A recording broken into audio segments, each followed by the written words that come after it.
Okay, Ian Trottier for Discussions of Truth. We have returning guests to the program, dialing in Jexit right now, and they have been patiently standing by. Hey, Ian.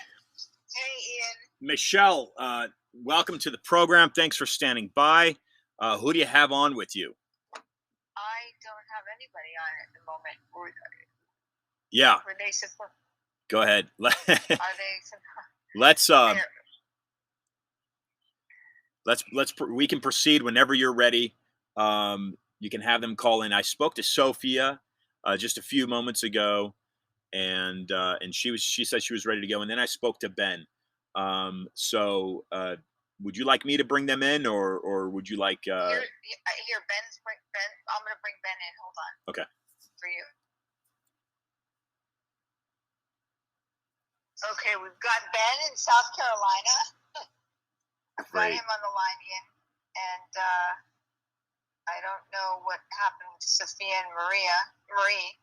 Should I bring in Sofia? Sure. Okay. And I can get Marie. Great. One moment. How's that? Yep, sounds good. I'll grab her for you real quick. Marie. So I'm dialing in Sofia. Michelle. Hi. Hey, Michelle. I'm here. Or excuse me, Sofia. Okay, I'm going to merge the call. Okay, great. Okay, so now we've got Sofia, Michelle, Ben. Okay, we've got everybody. Great. And Michelle, who it's Ben, and who else do you have? Maria? I've got Marie Fisher. Marie Fisher. Hi, Marie. Hey, how are you?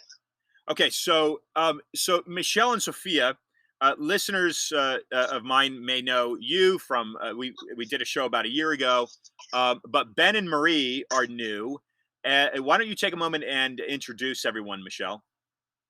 Okay, Marie is actually a board member of Jexit from pretty much the very beginning when we stood on Capitol Hill and we called out the squad and the HR 183 resolution. And Marie came to the event and spoke. Marie, you're planning to hopefully come down to Florida. Is that correct? Correct. And so we're all going to kind of be close together, which is a dream of ours. But at any rate, Marie is she's a Black Jew, and she spoke on behalf of the rise of anti-Semitism. And interestingly enough, Breitbart picked up her soundbite, and it sort of went viral. And she was talking about how she's had more issues with anti-Semitism than she's had racism. So she's a really strong voice for our organization. She's a practicing Orthodox Jewish woman, and so she knows all about our religion. If you have any questions to do with, as far as Judaism, she's a wealth of information, and I'll let her take it from there. Ben is a new board member who he actually escaped the tyranny of New York, and his testimonial is incredible. He made it to South Carolina, is rebuilding his life there. He was one of our most prized possession in this country. He was a New York police officer in special ops, and he saw things firsthand in the direction that it was going, and he got out, thankfully. He also was one of our Jexit testimonials that was shared on social media, and it also went viral. He's a wealth of information. He's an historian. Ben pretty much. If you need to know something, he's 411. I dial Ben when I dial 411. He knows everything, so you'll enjoy speaking with him as well, and they can take it from there. Marie, go for it. Okay, hi, I'm Marie Fisher. Like she said, I did have an Orthodox conversion to Judaism, and I'm very active. I'm also active in the Republican Party here in Maryland. I was second vice president to the Maryland Federation of Republican Women, and right now I head the Maryland Republican Jewish Council. I am hopefully relocating to Maryland by the end of the year, but I've been very active in speaking out. I'm also a member of Project 21, which is a Black Leadership Network, which is a conservative Black Leadership Network. So I've been speaking out on conservative issues, um, anti-Semitism and racism, and how the current administration, the current projectile of the country is not looking at the interests of anybody except for, at the end of the day, wealthy elites. Yeah, and now They're it not seems, looking at it matter how what they say is only looking for their benefit. that the Biden administration, at least from one report that I saw, wants to cozy up with Venezuela to make them an ally with their Ugh. issue now with Russia. I would imagine that Kamala Harris may be spearheading that effort. I don't know. Ben, the question I have for you is, what can you tell listeners about New York? Being a honorable police officer in New York, I'd imagine New York City, and now finding refuge in South Carolina. What were some of the signs that you saw in New York that drove you away from New York? Well, just overall, the atmosphere in the past 2 years with COVID and how easy it was to get, essentially to get control of the people and watching neighbors turn on neighbors and seeing all of this policy, all of these draconian mandates that really suppress people's freedoms. And not only that, but just destroyed lives, destroyed careers. And it was something that I didn't want to be part of. I saw a lot of police officers leaving. I saw the crime going through the roof because of the lack of manpower and the bad policies in place. And it was something that I didn't want to be part of anymore. And I felt that if I didn't leave, then I either wouldn't be allowed to leave or wouldn't have been able to basically leave, at my own will and my own choice. So I decided to get out of there. I have an 8-year-old son who faced a lot of problems in school, especially with the mask mandates, and it's very, very sad. I remember growing up as a kid. My parents didn't really talk politics with me. We didn't watch the news that much, and I see a lot of kids losing their innocence and getting their childhood stolen from them by parents who are teaching them these things that they shouldn't even have to deal with.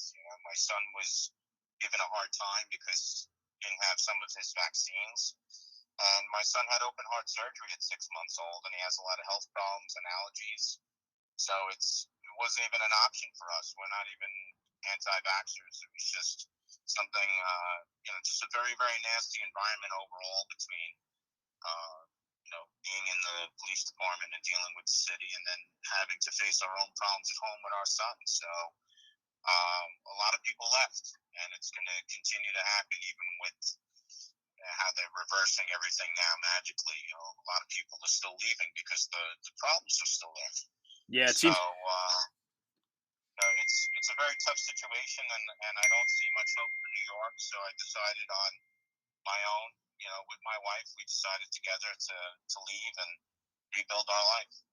Yeah, one of the reasons for the first off is Sophia knows I rescheduled the time wrong, Michelle, and the other thing is I was right when Sophia called. I was trying to connect some dots with this People's Convoy. It seems that the truckers there in Canada set a precedence, and now there's a 7,000 trucker long. I think it's about 40 miles. Long convoy headed towards the District of Columbia, not to go inside the district, but that was one of the things that I was working on right now. It seems that these truckers and the People's Convoy and the People's Voices are getting these DC politicians, sending them a clear message. One of my very good friends was a gay Jew, so Marie, I sense what you may be going through as being a black Jew. But let me go back to Marie briefly. And Marie, tell us how you got involved in Jexit and really why you got involved in Jexit.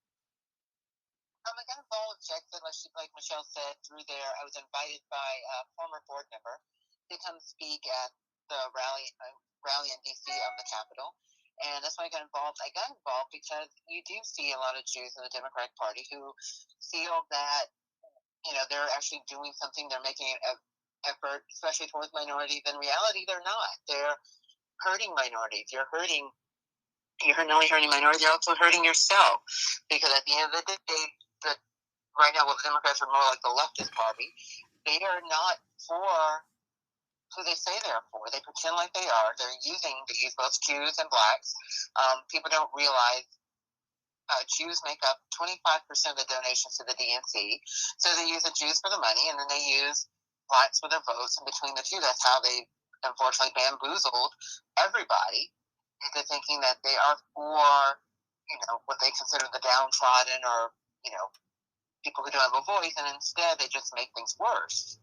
Mm-hmm. And people don't realize that. And that's one of the reasons why I got involved in Brexit, to make sure that people realize that that party is not for Jews, it's not for blacks, it's not for anybody at the end of the day, unless you're a leftist or a communist or a socialist. Wow. That's pretty powerful. Yeah, that was a mic drop, Marie. You got to pick up the mic now.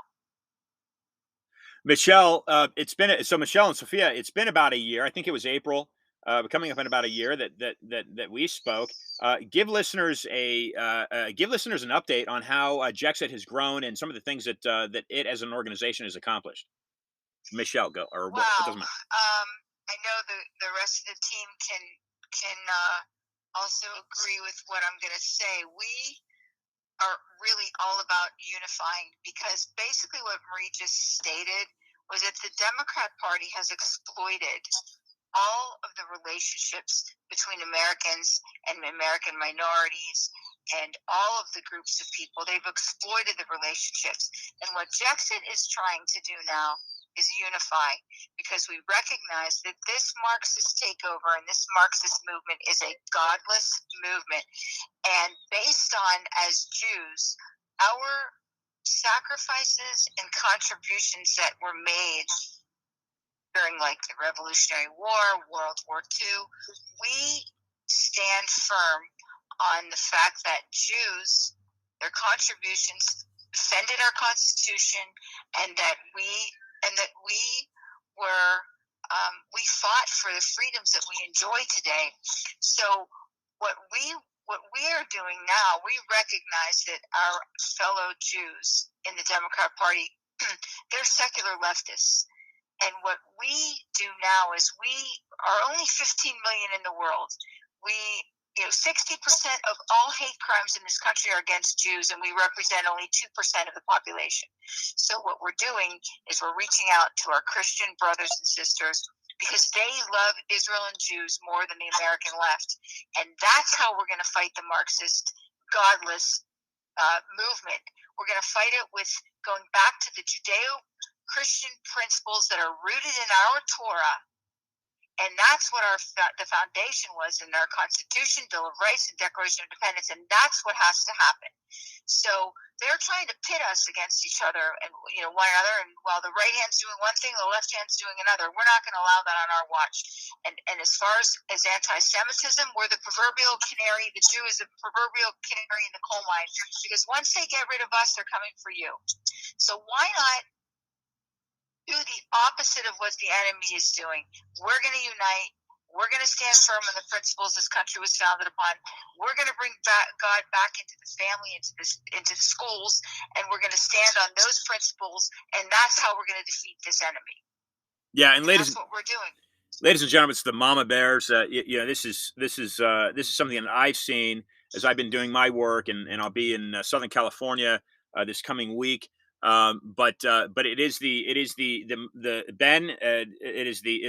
female mentality of protection that is leading the way here. And Michelle, you said it very well there, that the entire Constitution, the rights that we enjoy today as Americans, are based off of those Judeo-Christian principles. You said that very well. So mic drop after mic drop, Marie. Sofia, let's go to you, and then let's get back to Ben. Sofia, what's an update from your angle? Update us on where you've been since we last spoke to you. Well, we've been doing extraordinary. We're picking up a lot of momentum. The Jexit team has started a group in Broward that's called America First Patriots Club. We meet every second of the Tuesday every second Tuesday of the month at Galapis, and we feature speakers that are solution oriented. Jexit has also been getting very involved right now with the precinct strategy. For those who need to get on board with that, just go and listen to precinctstrategy.com. Look it up. Look up precinctstrategy.com with Steve Bannon. I'm sorry, there's a little bit of background noise. I don't know who it's coming from. Sorry. Might want to mute, guys. Yeah. Your song. Yeah, getting some background feedback. Sorry. The precinctstrategy.com is very important. Michelle has been on Steve Bannon several times and speaking. She's been making the rounds. Jexit is getting a lot of play right now. We're in right out there in the front lines, and it's very encouraging because we live right now in these Marxist times, and we're getting the message across to people that in Marxism, what they do is they remove God, like Michelle was saying. We remove God because once you remove God, you remove tradition. And once you remove tradition from people, then people have nothing to fight for. They have no allegiance. For the Jewish people, it translates into Jews forsaking Israel and siding with people who have the anti-Israel rhetoric, which is today's new anti-Semitism. And we know that. Also, we've been uniting, like Michelle says, trying to bring to the forefront Judeo-Christian values. The Judeo-Christian values are the winning, traditional, family-oriented strategy for success. We all know that in order to be successful, we have to have a family strategy with fathers and mothers and paying attention to the children and educating them in a traditional manner from the ground up. So we're really trying to bring the conversation that way and do something good for the children as well, because we're having an entire generation of kids now who are being taught that they can pick their gender and they can, forsake their origins, and they don't have to, it's not family oriented. So we're doing all of these things, and we're getting a lot of traction with that. Ben, are you finding that folks in South Carolina wear less masks or more masks? You finding a difference there? Oh, down here, it's a lot different. We actually started to look around to decide where we were going to be a couple months before we retired. And one of the things is when we came down here in September, when everyone started to ramp up COVID again, there was hardly anyone down here wearing masks, and life was normal. There weren't lines around the corner at the urgent care centers like we see in New York, and even to the last day we were in New York and left, there were lines around the corner. And then we get here and there's nothing going on, and a lot of it has to do with spreading fear and people, basically investing in that fear, and also the fact that a lot of the medicines that could help people were being withheld in New York, where in South Carolina and other places in the South, people were given the medicine and all of the therapies that they needed to get out of the hospital or make it so that it didn't become a point where you were hospitalized. And Marie, coming from a black Jew, what are you seeing in Maryland? And let me ask you this question, Marie. Let me ask you this question. You mentioned the Democrat Party, the leftist party, really embracing. You didn't say embracing, but embracing socialist and communist policies. The question I have for you, Marie, is this: you are a human being standing up for your religious freedoms. And your ethnical freedoms and your governmental freedoms. But where does this come from in your view? Where does this come from? This is now present day in your country. What's the point of origin in the United States? Where is this coming from? Why is this now developing and flourishing in this Democrat Party, in your view?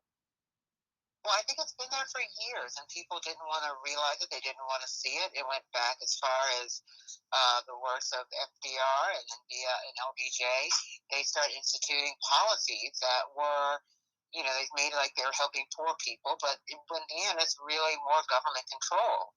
And it's been going on for years, and it really took hold when they created the Department of Education in 1979 under President Jimmy Carter. And it kept going from there. So now you have all these children you have a generation that have been educated under this Department of Education, and this is where we are now. We have a whole generation who they're now adults, probably the millennials, who easily identify with a lot of the policies that they're trying to push because they've been indoctrinating into them in school, and that's why we've got this point now where it's what they call a complete fake. They have because they've always been told that the government's right. The government, it's not that they hate authority. They were just told only certain authority you should listen to. And now they believe the government, like Reagan says, these people really believe the words, I'm the government, I'm here to help, which we all know are the 10 deadliest words you could hear. Yeah, but, well said. That's why we've at this point now, it was just everything coming to a head. And then you had COVID in there, and then you had the media constantly bashing on Trump and bashing on conservatives. And even that goes back to the early 2000s. Even with Bush, they did it subtly, but they constantly bashed on conservatives. So you got to this point now with COVID, and it was just all this intersectionality where they created, they created totalitarianism throughout, not only here in the United States, but throughout the world. Yeah, medical totalitarianism. Mm-hmm. Yeah. Sounds familiar, doesn't it, guys? Yeah. Germany. Yep. And we're not allowed to say that either, because we said 4 years ago, PC and diversity is going to be the demise of this country, and look where we're at. Yeah, absolutely. There's a past guest of mine show. It's been a couple years now. His name is Servando Gonzalez. He's a Cuban-born historian, University of Havana, living in the United States. And he said to me, this is before this COVID thing started. And if you know my background, I'm not sure if you do or not, but my background was I started this show in Miami Beach after the Zika virus breakout, and I found these really interesting ties to the Rockefeller Foundation, meaning the Rockefeller Foundation owning a patent on the Zika virus and also owning the pesticide that was sprayed. And there was a local debate about that, and I got involved. And that was actually the gay Jew who's now deceased. That was my best friend at the time that got me involved in this. If we peel back the layers, and I like to ask this question, and any one of you can answer this. If we peel back the layers, we are told, of course, that the Chinese practice communism. The Russians, of course, are communists. Venezuelans, Cuban. There are a number of societies and countries around the country that are communist now. But if we pull back the layers, and the reason I'm going down this road is because, Maria, you mentioned FDR. We can look at the origin. What is the origin of communism? So where does communism come from? Because it certainly doesn't come from China, and it doesn't come from Russia. Does anyone want to answer that? I'm getting multiple casts, but yeah, actually, there is a school of thought that started a long time ago. But I'll let someone else. I'm getting some notes out because I can actually. Sophia fled communism, and her father was sent to a gulag in Siberia. I mean, wow. She lived it. What happened was that we're looking as early as the 17th century. There was a movement that started, and I forget the name of the gentleman because I don't have my notes under my nose right now, and I really should. And at some point, I'm going to have to pull it out and tell you guys. But they started this movement where they took the spirituality, they took God out of the equation, and they began to work on a movement where they used the spiritual principles, but making them man-made. It's actually quite a clever, devilish scheme. But it started then, and it evolved from there. With this idea, and I'm going to let someone else answer that while I look for the name, because I'm going to get into it, guys. I would like to share something. Yes. We're ultimately, I mean, okay, we're in a spiritual battle. That's what we're in. We're in a spiritual battle. Yeah, we really are. Absolutely. And the media has been hijacked by the great Satan, because that's the voice, that's the platform, that's the power, and we see it because that's what's got the whole world deceived. It's the days of deception. That's where we are. They don't want us to own homes or cars. They want to manufacture our food. This is a power grab. This is just plain old good versus evil for the soul of our nation and our souls. And that's, what we're seeing has been since day one. It's been since day one, since the very creation. We're facing this. and we're headed toward. We're in those days of deception. We can see it clearly. Where do you get truth? Where's your truth? Yeah. Right. The back to what I was saying, guys, and I found it right here. It was the atheistic group that was the wine shop, WEISHAUPT group, which began in old Europe in the German area. And it was in 1776, and they started with this atheistic idea, which grew into what Karl and Marx and Engels were promoting, and into the past century communism. But the idea has been evolving for quite a while with people who are anti-religion.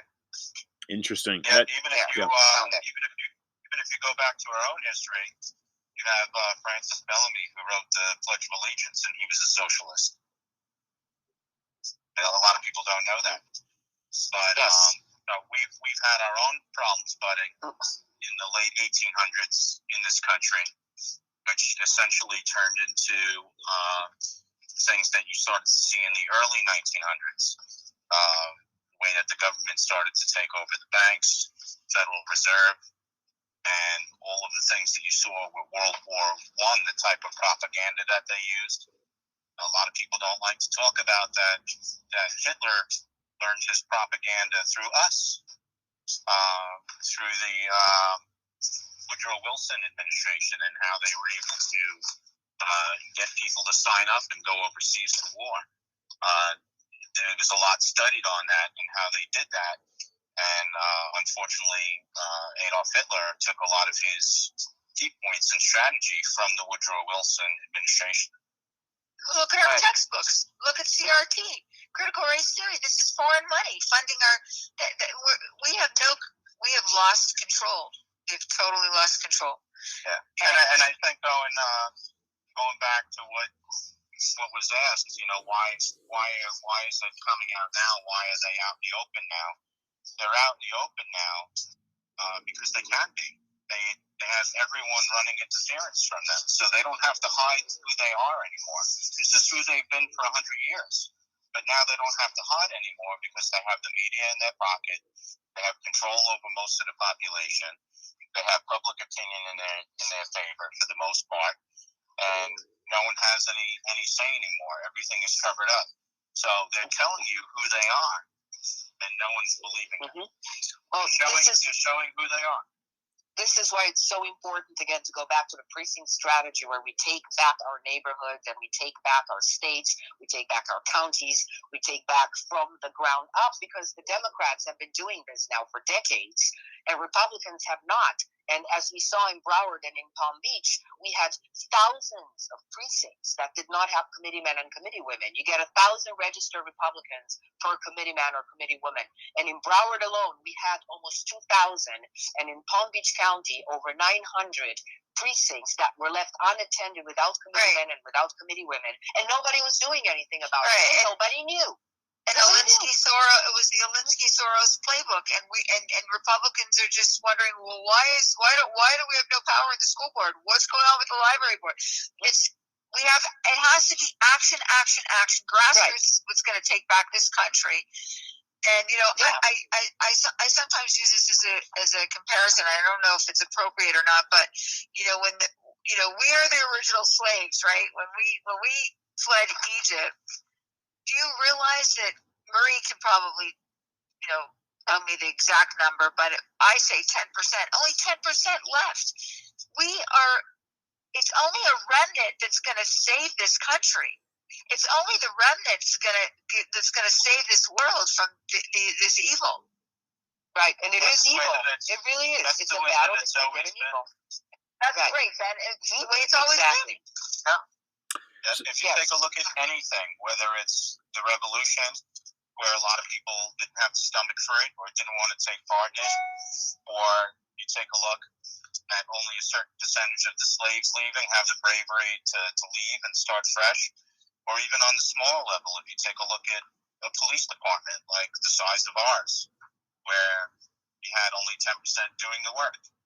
So it happens everywhere, and this is the way that this is human nature, and and that's the way that it has to be. You need that strong, small percentage to make the movement, whether it's the Maccabees or anything else. It's always going to be a small percentage that has the bravery and the heart to stand up and to make change. And then God's hand always shone through those warriors, because it's ultimately the final win. So let me. It's exciting. It's exciting. We are blessed to have been chosen at this time, to be born at this time, to live this historic time, and to have the guts and the drive and the desire to help. And I think that is so important. It's an exciting thing, and anybody who's listening who wants to get involved, these are actually exciting times, and we can really make a difference. Our life can mean something. Yeah, very well said. Let me go back to this point that Ben, the historian here in the group, had addressed, and this is something that I addressed this with a number of politicians, and I like to address it with people. But Anthony Sabatini, who's a Florida State rep there, I asked him this question, and he responded to me saying that it needs to be repealed and that it's unconstitutional. The question was surrounding the what Ben you mentioned, the Federal Reserve System.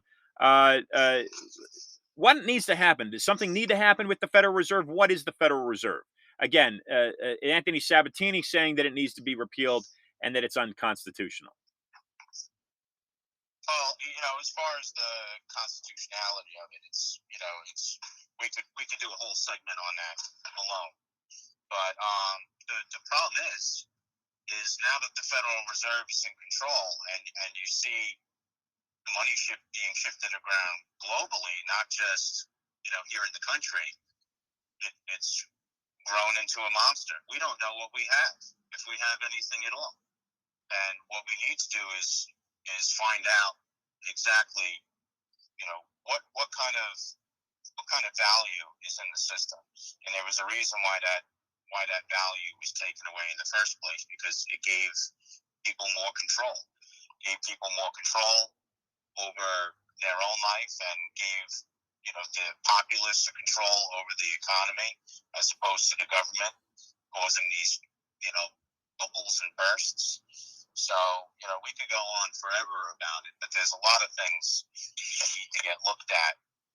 Whether it's the Federal Reserve or all these bloated government agencies, the CIA, the FBI, all of it needs to really be taken apart and looked at to see what's going on, and are these institutions useful anymore, or have they become too harmful? Yeah, right, true. Because the institutions do get perverted. They don't start out perverted, like the Boy Scouts didn't start out being a den of pedophiles, but it happens. It starts attracting. Once you get one, then you get two, then you get three, and they've infiltrated these institutions. They're saturated. So has the country, has the United States, has it gotten too big? What's your view on that? Do states need to become their own countries? I wouldn't go that far. I don't believe that we're at that point. I do believe that we've become very, very bloated. It's no difference. If you take a look at anything in the universe, it all operates the same way. Whether it's the universe itself that collapses and expands, or just me having a science background in meteorology, a thunderstorm that grows too big and rains itself out. Everything gets too big and bloated, and then ends up collapsing on itself. And I think we're at that point where we really need to take a look at everything before we can't go back. And I don't think that we're there yet, but we really do need to take a look at everything. We need to take a look at our policies. We need to take a look at our agencies, the federal agencies, and really see what we need, what we don't need, what's become too politicized, and what is useful anymore. And you take a look, especially as a police officer, and seeing my own department become too bloated, and you take a look at just something simple, the patrol guy that is the rules for the NYPD. It's almost a foot thick now. And does it really need to be a foot thick? No, it doesn't. But what happens is, once you put something on paper, whether it be a police department or something in the government, it just grows into a monster. Everything grows into a monster. And we really need to take a look at everything and take a step back and really become more simplified in a good way. Michelle, More power to the states. More power to the states, right? Because they are their own entities. They are their own sovereign entities that make up this larger republic. Michelle, you started Jexit based on the premise of what? What do you? Because people may think they may look at Jexit and then they equate it to Brexit. What is it? What is it exactly that your organization is exiting or desiring to exit, or what is it that you represent?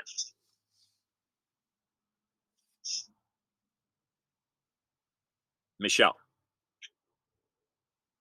Oh, sorry, my mute on. It was in the beginning. It was like the other exit groups, the Blexit, Brexit, Lexit. We were wanting to educate and persuade our fellow Jews on the dangerous shift that the Democrat Party has taken, and that it's not the party of our grandparents any longer. I came from a family of all Democrats. I was a first generation registered Republican, and they disowned me. So they're very, very much deceived. The research that we did determined that the American Jews, the Democrats they're secular leftists, and they don't care about Israel, and they really don't care about Judaism. Their ideology is their religion, and it's very, very difficult to get them. They vote for their party. They don't care about Israel. So it's a tough sell. It's a really tough sell. They're funding our demise. Literally. Look what they're doing with the BLM and all these other organizations and agencies that they think they're doing. They're social justice warriors. And have you heard of Tikkun Olam? It's funny. They want to save the world, and they want to do all these great things, and they want to virtue signal. But the problem is they're leaving out one main thing: God. You can't. God created a perfect world. They think they're gonna fix it on their own. So it's a very tough sell, and we realized along the way that the moderate liberals you can have a conversation with. The leftists, there's no negotiating with. There's a difference. And in doing this research, we recognize that the American Christians are Jews' best friends. And Ben says it beautifully. They still are back thinking about when Christians preyed on Jews in Europe. This isn't the same Christian. So we've got to talk about that. We've got to bridge that gap, and we've got a much greater problem on our hands, and that's the godless Marxist Red-Green Alliance Marxist movement that is here, and it's very dangerous. America's being perceived as weak throughout the world, and everything's off balance now. Everything. So I like to look at Europe and look at the entity that controlled Europe prior to the modern day Europe that we see of these various countries: Germany, France, Spain, England, Italy. And that former entity was the Roman Empire. Then I insert what we're talking about: socialism, communism, how it's reached the United States, how it's infiltrated. And Marie, you brought up some great points again with the Department of Education, infiltrating the minds of our youth, and having now done it for 40 years, close to 40 years, over 40 years. And that's exactly right. Charlotte Iserbit is a former guest of mine. She's a former Department of Education counsel advisor under Ronald Reagan, and her father was a member of a society out of Yale known as the Skull and Bones. And she was fired by Reagan because she opposed what was called the Betterment of Education through Science and Technology, which originated out of the Northwest in Washington, which gave basically computer algorithms control over what these students were learning in public schools, and not the parents, like PTAs and those sort of things. Charlotte Iserbit. So when I look at social communism, where I come from, you hit on it there. with Karl Marx. But then I insert something that's of interest, and that's Engels, and which is financing Marx, from my understanding. And then I insert another person of power on a religious institution, keeping in mind separating the United States as being religious freedom, right? We have religious freedom, so we respect and honor all of religious freedoms, even though the Constitution is based, as you said, Michelle, off of Judeo-Christian values. We still honor all people's rights to believe what they want to believe. And then I insert somebody named Peter Bex. And Peter Bex was supposedly advising Karl Marx on the writing of Das Kapital. And Peter Bex was a member of the his title was the superior general of something called the Society of Jesus, which are otherwise known as the Jesuits. Not to make this conversation of religious tone, but are there elements of the United States government which may be in your opinion, which may be trying to institute their personal agenda, religiously speaking, into controlling masses? Do any of you see that at all throughout how you view any of the politicking going on coast to coast? I think it is, because if you look what happened with this whole vaccine, you had, in the past, you always could get religious exemptions, and then all of a sudden the Catholic Church was not giving religious exemptions. Like, it came from the Pope that they couldn't give it. And then you start seeing certain other religious groups where they weren't giving religious exemptions. And to me, it's like you always could, if you didn't believe in something for a religious reason, you always could do that. But now you're seeing these religious organizations fall in with the government. And you've never seen that before on this level until until the whole situation was COVID. So yeah, I do see it very much like a religious point where, even though we're asking for religious freedom, but those who are heading religion are saying you don't have that, or it's like they're making their agenda equivalent to the government. Sophia, or Ben, go ahead. It's Yeah. like these religious institutions have become godless themselves, believe it or not. Right. It looks like it's what it is. The religious institutions don't practice what they initially were practicing. We just look at the Pope shaking hands with Nancy Pelosi and this Biden person. I have a hard time calling him the president. And we see they're Catholics. The Catholic Church should firmly stand against abortion, and they don't. And in fact, it's almost like they're promoting it, which is it looks very strange to the good Catholics out there. But what I see is how the government is using the same techniques that were used to oppress people on the old continent.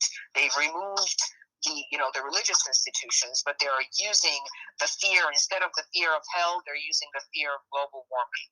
Instead of the shaming for one thing, they're using the social credits and getting people to cancel culture is the new excommunication. And we're looking at all of this, and it's the same technique, except they're doing it under different definitions, because those who control the definitions win the debate.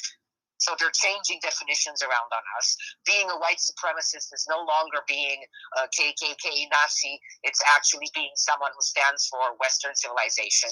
I mean, A Trump supporter. I mean, a Trump supporter.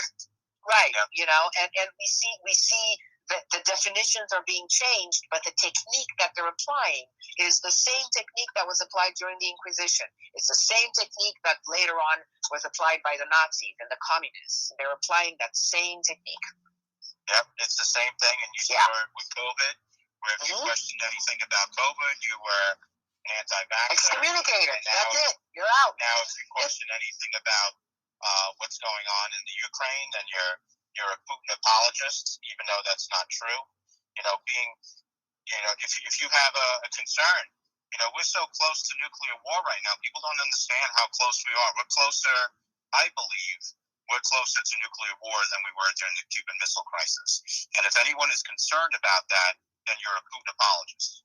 And I'm tired of it. I'm tired of all these extremes on that side, where if you question anything, then you're pro or anti, and you get canceled and you get fired and your life is destroyed because you're questioning anything and you have actual concerns.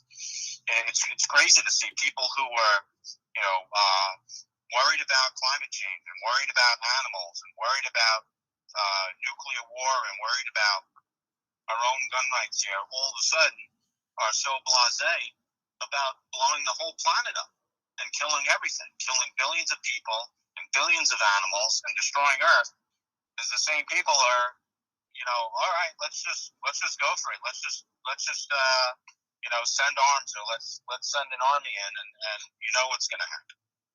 Right. The And nukes are because going to fly. right. Well, these people are not thinking at this point. The cognitive dissonance is so strong.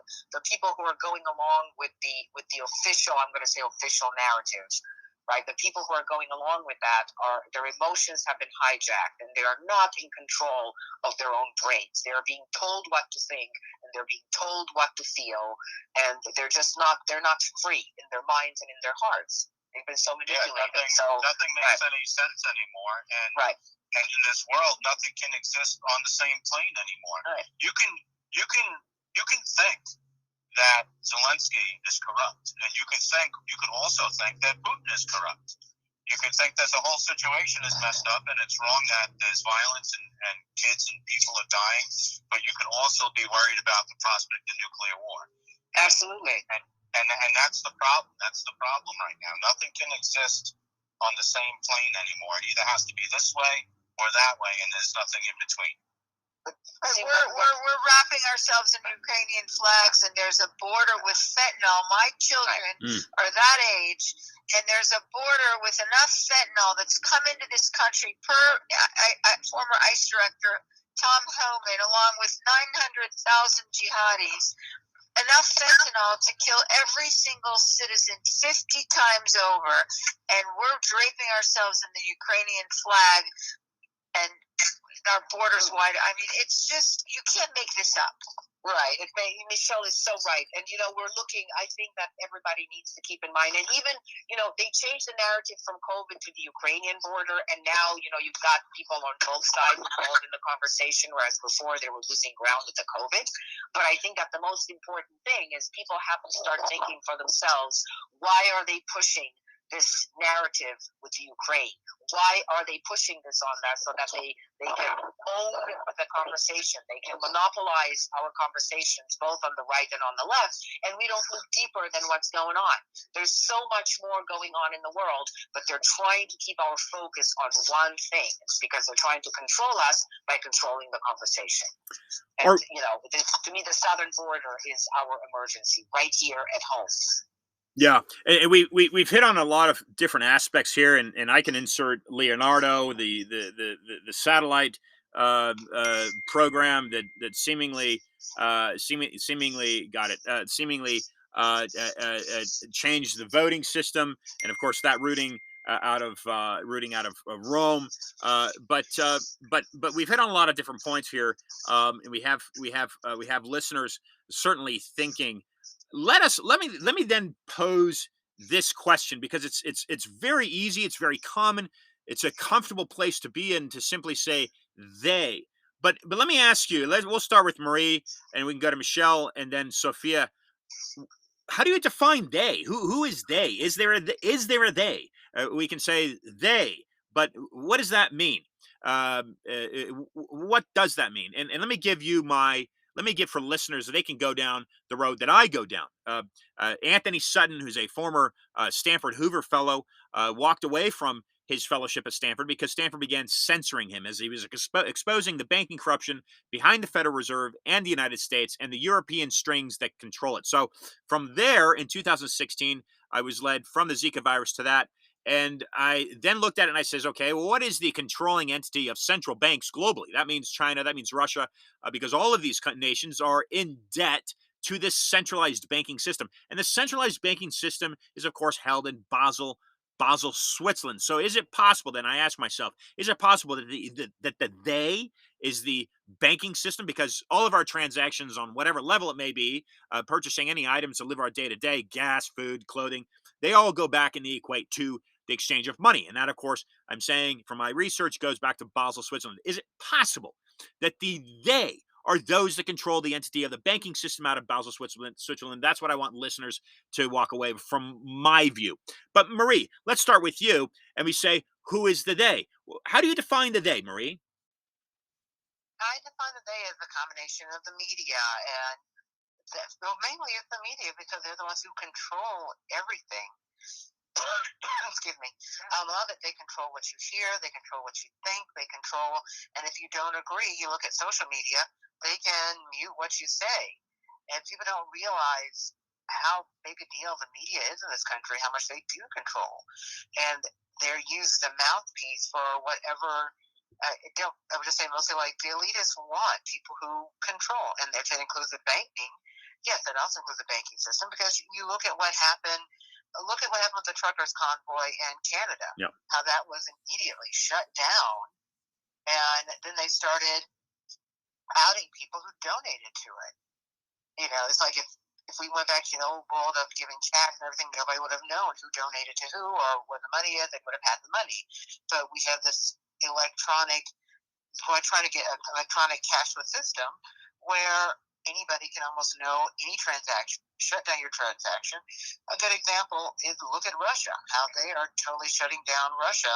And even though I don't agree with the government's moves, what about the people in Russia who are now going to suffer so much for something their governments do? A lot of them don't want anything to do with this war themselves. Well said. Sophia, we haven't heard from you for a while. Sophia, who are the they in your view? All right. Well, in my view, I think that they are a strata of oligarchs who are all intermarried and they're all over the world. They own the large corporations and they own the media. And in turn, these corporations, these globalist corporations and this media owns the politicians who are just some actors. They're hired to carry out a certain agenda and pass certain legislations. And also they own the UN. They own the World Economic Forum, which produces leaders like Trudeau, who get put in place, and then they go and they execute an agenda of globalism. It's about bringing the global markets under one umbrella, under one elite, so that they continue to exploit us by lording over us and removing our rights. But I think that the they are definitely an oligarchy that could be, linked to the banking system, linked to the large corporations that are under that. These people, we don't know who they are. We don't know their names. We know about Klaus Schwab. We know about George Soros. But these people have other people above them. And it's the strata that we don't see, that we don't hear about. They're they're very private, but they're pulling the strings. And that, to me, that's the they. Well said. Well said. Michelle, what are your comments? How do you see? I agree with all of you, but I'll take it one step further. We're looking and talking about a one world government, a one world currency, and a one world religion. And ultimately, this is a spiritual battle, and ahead of this beast is a satanic Luciferian being, if you will, because that's what we're going to face. We're facing a spiritual battle. Yeah, definitely spiritual battle. Very, very dark energy, very dark forces, void of freedom. God is freedom because God gives us free will, our inalienable rights come from our Creator. Right. Exactly. We are free human beings in the eyes of God. We all have a choice. And we're asking our government for freedom. Our inalienable rights, I thought, came from our Creator. Right. And America is built on the idea of taking personal responsibility and owning that personal responsibility, free will, and this is what they want to take away from us. They want to take away from us the ability to choose. Marie, do you have any comments? No, because that's exactly, Michelle nailed it. This is what's happening, and most of us don't read what's happening. I mean, you look at countries up in Australia, look at Canada, and New Zealand, right? Look at all these countries. They are trying to get to a one world government. Any country that stands in the way, they will wipe out or destroy one way or the other. Three names that I like to personally, and I want listeners to take this. Three names that Sophia, you're the one that hit on the folks behind the. We're told the Rothschild, we're told the Klaus Schwab, we're told Bill Gates, but there's managers behind that, and Michelle, you took it one step further, and you said, well, it is this this one global satanic uh, motive behind that, but as we get between that gap, what I like to look at is history. We go back a few hundred years. We can look at families like the Medici, families like the Aldobrandini, that the Rothschild married into, families and the Medici, of course, financing the Renaissance in Europe, still alive, their heirs, and not pointing fingers at their heirs in particular, but possibly the banking, the systems, and also the Orsini. So if I look at Rome, and this is me personally, if I look at Rome, I see there are three papal heads. One is the White Pope, the Gray Pope, and the Black Pope. And the White Pope is the public figure that we're seeing, Francis. He's the first Jesuit Pope ever in the history of that organization, 2,000 years. And Jesuit's been around for 500 years. The Gray Pope, seemingly coming from this banking family of the Orsini. The Medici, of course, have controlled five different popes throughout their family lineage, and black nobility, some people will call it, and of course the Black Pope, and that is this Venezuelan that occupies that position of being the superior general of the Society of Jesus. I'm not implying, folks, ladies and gentlemen, that these individuals have anything to do with this global order, the United Nations, or this global economic order. But I do support these women in saying that we must begin to demand answers for this, because as a country, our constitutional rights, our inalienable rights, Michelle, they are being dissolved and destroyed, and that has disregard to any religion. So, regardless of your religion, listener, regardless of your religion, those rights are being stripped from you. So, I want last words said, and I want to start with Michelle, and then we can go to Sophia and end with Marie.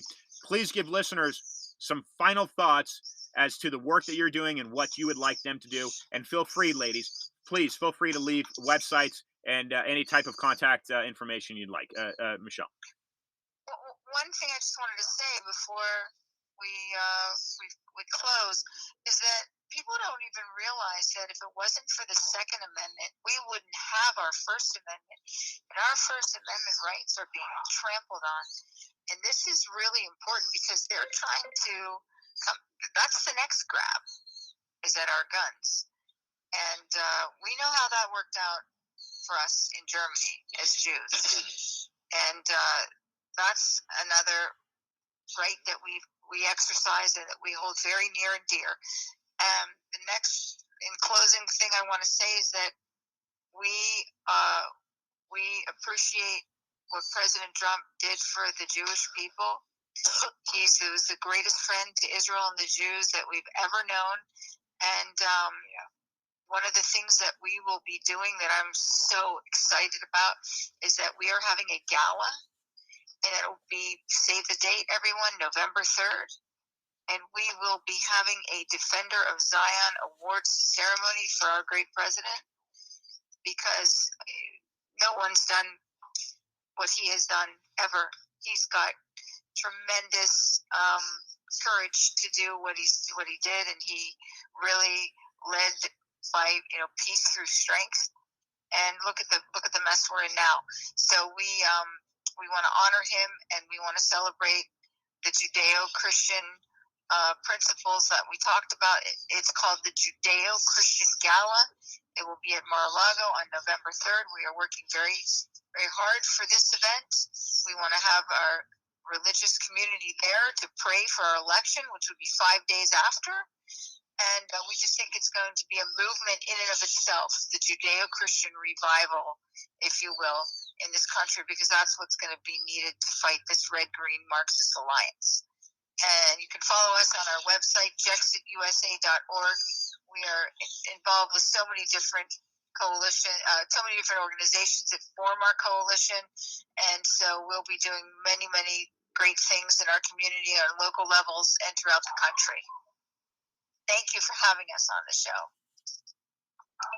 Thank you very much.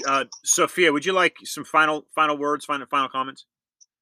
Yes, thank you so much. First of all, just love being on your show. Love the entire conversation. I think we need to bring to the people's attention, other than, I repeat myself, the precinctstrategy.com. Most people don't understand that this situation that the world is in right now is because these corporations and these families that you were talking about have generational plans. They extend their plans over generation after generation, and it's stretched over time versus our, regular citizen view, which is only our lifetime, which is relatively short out. So we need to have a broader vision, and we need to stick with our traditions, because tradition gives you a long-term generational outlook.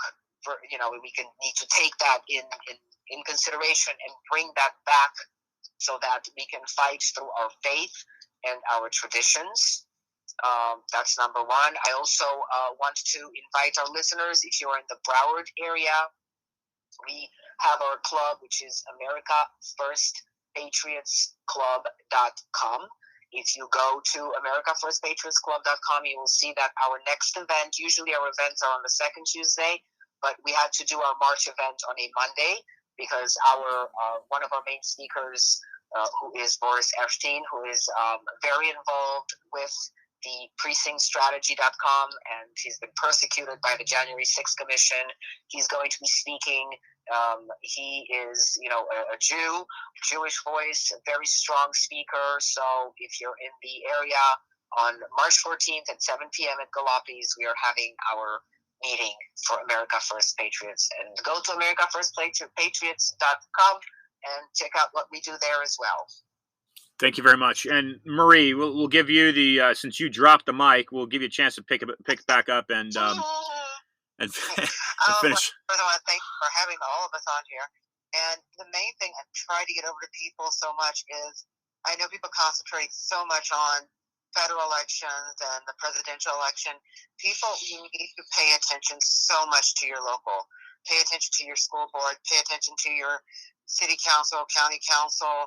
I heard one gentleman say it, pay attention to your local elections, because the government closest to you can reach into your wallet fastest. And we do really need to do that, because that's how we're, how things went down the drain in this country. Nobody paid attention to the school board. No one paid attention to the city council. No one paid attention to, local state attorneys.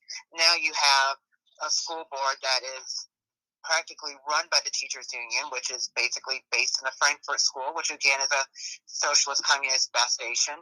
You have state's attorneys who are now not prosecuting anybody for anything other than something major. So the broken, as Ben can talk about, the broken window strategy. You have police who are saying, why do I arrest anybody if the state's attorney's going to turn them out? So people, please start paying attention to your local elections more than anything else. We shouldn't see millions of people coming out to vote for a presidential, but when you have local elections, you get 2, 3, 4, 10% of the vote. That's where the change starts to happen in this country. And if you don't come out and vote in these local elections, then we can't talk about higher if we can't fix what's closer to our home. Ladies, thank you for your brilliant work. I make room to bring on Harvey Wasserman next to talk nuclear energy and nuclear power and weapons out of Europe. Until next time, Michelle, Sofia, and Marie of Jexit, talk to you soon. Keep up the great work. Thank you. God bless you. Talk to you soon. Okay, folks. There you heard it. There you heard it. Jexit. Get involved. Support these people's rights, these religious rights, and you are living. If you're in the United States, you're really the last hope on the planet. Of course, it's coming from an American viewpoint. The British, you're close to the Canadians. And the Australians, in my view, you're a little bit stronger, but not much. You're ruled by a monarchy. America, we are not, and we still have the opportunity to speak for ourselves, and to make change for ourselves so that individuals can best represent ourselves. Until next time, folks, this has been another discussion of truth. I am your host, Ian Trottier. I have Salem Media now talking to me about airing my shows. If you'd like to get involved, and please donate towards that, you can do so at iantrottier.com. IANTROTTIER.com. Be awesome.